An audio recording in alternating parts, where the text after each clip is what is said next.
Ingat demo 212 di Monas? Ingat sekarang lagi ada demo di Amerika? Hadapi demo 212, Jokowi sholat Jumat di Monas. Trump hadapi demo anti rasis. Hari-hari belakangan ini dunia dikejutkan dengan aksi demo besar-besaran warga Amerika. Hampir semua kota di Amerika bergolak. Mereka marah atas terbunuhnya George Floyd oleh polisi.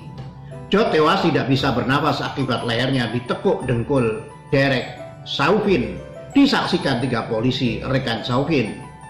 Kematian Floyd di Minnesota itu menghentak emosi rakyat Amerika. Kematian yang sangat mengguncang perasaan rakyat Amerika. Bagaimana mungkin polisi yang punya slogan "To serve and to protect" malah menghabisi nyawa warga sipil yang sudah tak berdaya. Floyd mati karena kulitnya hitam. Polisi telah bertindak rasis. Floyd sudah mengiba, tidak bisa bernapas. Hampir 8 menit Floyd mengiba, mohon agar diberikan kelonggaran. Tapi 4 polisi itu tidak peduli karena Floyd berkulit hitam. Protes dan kemarahan rakyat Amerika berujung rusuh. Kerusuhan, penjarahan, dan aksi perusakan terjadi di mana-mana. Bahkan di belahan dunia lain seperti Paris, Selandia Baru, Jerman, Australia, aksi damai dengan hashtag Black Lives Matter menggaung kencang. Dunia ikut bersimpati pada orang kulit hitam yang masih mendapat serangan rasis. Di Washington DC, ibu kota Amerika Serikat, ribuan pendemo mendekati Gedung Putih. Mereka ingin menemui Donald Trump, menyuarakan protes atas cara Trump yang mengancam akan menurunkan tentara melawan rakyatnya sendiri. Bagaimana cara Trump menghadapi para pendemo yang berunjuk rasa dekat istananya Gedung Putih? Saya ingat 4 tahun lalu, tepatnya hari Jumat 2 Desember 2016, hari yang selalu dikenang oleh umat 212 sebagai hari paling indah. Saat itu ratusan ribu orang tumplek-blek di Monas.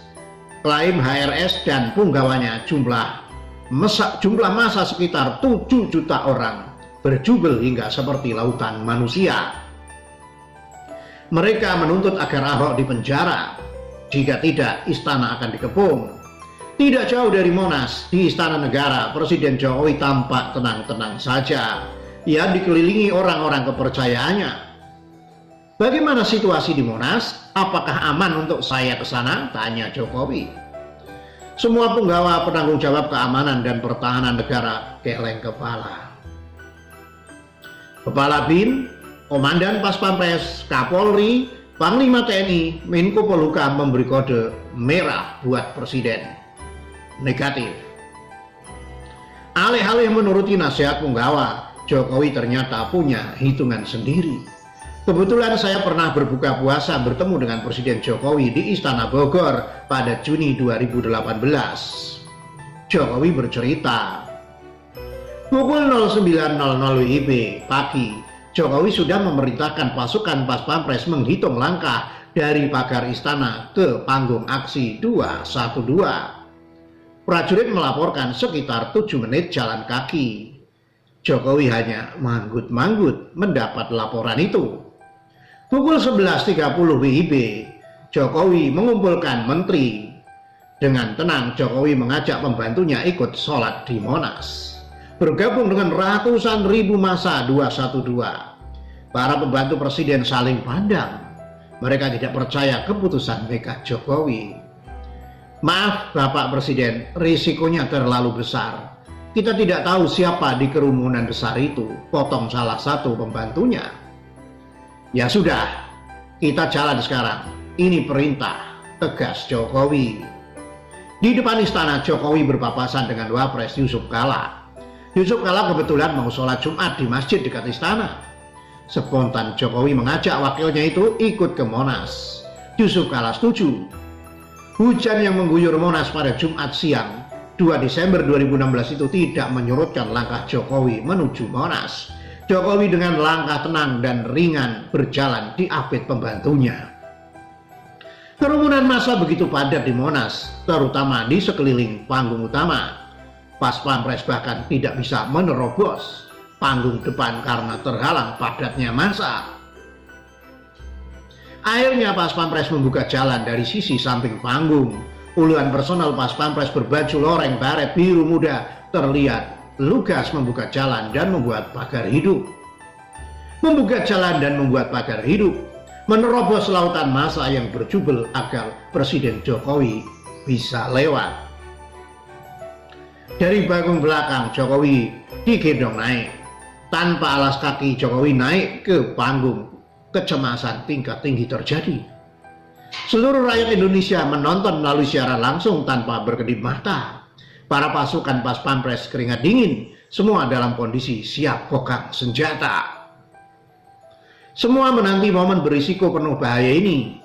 Bagaimana jika Jokowi dilempar sepatu? Bagaimana jika Jokowi diamuk massa? Bagaimana jika Jokowi disoraki massa, dipaksa turun? Sesampai di panggung, tangga untuk naik tidak ada. Tidak mungkin memutar ke depan panggung. Tidak ada jalan lain selain menandu Presiden Jokowi naik ke atas panggung yang cukup tinggi itu.